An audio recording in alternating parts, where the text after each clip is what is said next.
هو مين اللي بيحرك السوق فعلا؟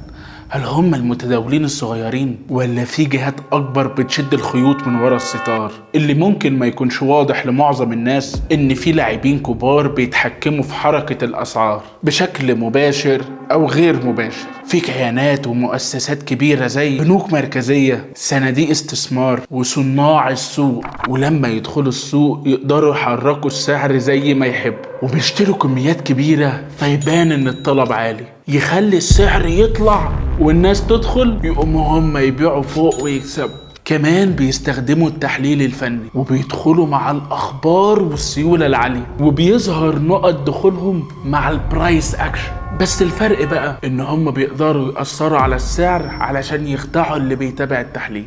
بس تقدر تنجح لو فهمت اللعب مع الكبار وتتابع الأخبار وتتجنب التحركات الغريبة، وخلي تحليلك مرن. اعرف مين اللي بيحرك السوق، مش علشان تخاف بس علشان تبقى محترف. ولو عندك أي سؤال ما تنساش تكتبهولي في التعليقات وهرد عليك بنفسي.